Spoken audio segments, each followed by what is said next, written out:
8 miyembro ng Liga ng Manggagawang Bukid o LMB ang formal na kumala sa Alyansang Magbubukid sa Gitnang Luzon o AMGL sa isang seremonyang isinagawa noong July 9 sa Barangay Kasungsong, Gimba, Nueva Ecija. Pinangunahan ni Police Captain Edgardo P. Romero Jr., Platoon Leader ng 3rd FOB, ang aktibidad sa ilalim ng pangasiwa ni Police Lieutenant Colonel Warley C. Bitog, Force Commander ng 2nd PMFC ng NEPO.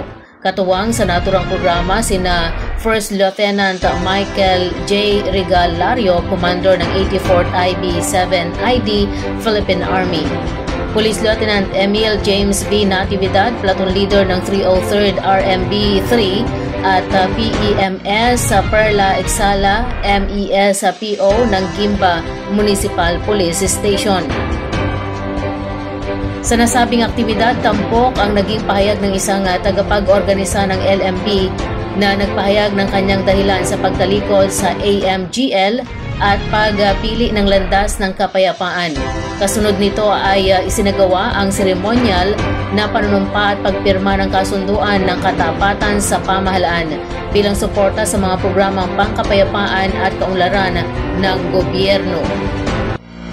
Bilang bahagi ng PNP Community Outreach Program ng PRO3 na mahagi rin ng mga relief packs sa mga lumahok bilang tulong sa kanilang pang-araw-araw na pangangailangan. Ayon sa mga opisyal, ang aktibidad ay bahagi ng patuloy na kampanya upang hikayatin ang mga kasapi ng mga makakaliwang grupo na magbalik loob sa pamahalaan at makiisa sa mga legal na adikain tungo sa kapayapaan at kaunlaran sa rehiyon. Pinangunahan ni Police Colonel Harold L. Bruno, Provincial Director ng Nueva Ecija Police Provincial Office o NEPO, ang turnover of command ceremony para sa mga bagong itinalagang Chief of Police ng Santa Rosa at San Isidro Police Stations kamakailan sa NEPO Admin Building. Formal na nanumpa sa kanyang bagong tungkulin si Police Major Mark Leslie R. Barlis bilang bagong hepe ng San Isidro Police Station, kapalit ni Police Major Gregorio P. Bautista na nagsilbi mula pa noong Pebrero 25 taong 2024. Samantala, ang Santa Rosa Police Station ay formal na pinamumunuan ni Police Major Willard L. Donuan na pumalit kay Police Major Romel C. Napong na nanungkulan bilang hepe ng estasyon mula September 9, 2024. Bilang bahagi ng seremonyal na programa ay sinagawa ang simbolikong turnover ng bandila at property logbook na nagsasaad ng formal na paglipat ng otoridad, responsibilidad at pananagutan mula sa mga papalitang opisyal patungo sa mga bagong leader ng istasyon.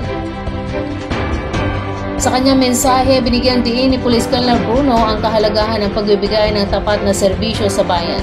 Aniya mga posisyon ay pansamantala lamang. Para sa mga na-relieve sa posisyon, alam niyang ibinigay nila ang kanilang buong kakayahan at ito'y makikita sa kapayapaan at kaayusan sa mga bayang kanilang pinangalagaan. Para naman sa mga bagong nanungkulan, hamoniya sa kanila na panatilihin o higitan pa ang mga tagumpay ng mga dating namuno. Ang aktibidad ay bahagi ng regular na reassignment ng mga opisyal upang higit pang mapahusay ang serbisyo ng pulisya sa iba't ibang bahagi ng lalawigan.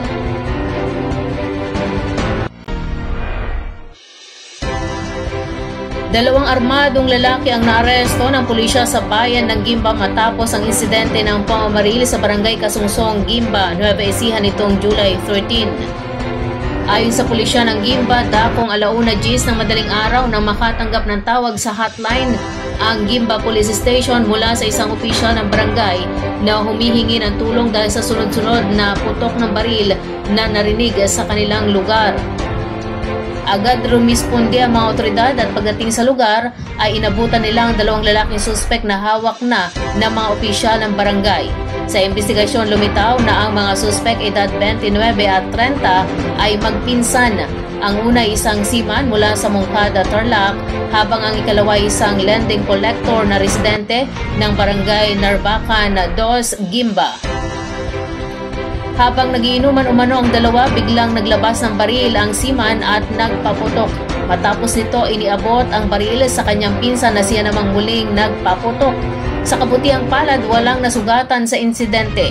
Na-recover sa lugar ang isang hindi lisensyadong baril na si ZP-10 caliber 9mm pistol, 2 magazine, isa ay may lamang 10 bala at 6 na basyo ng bala.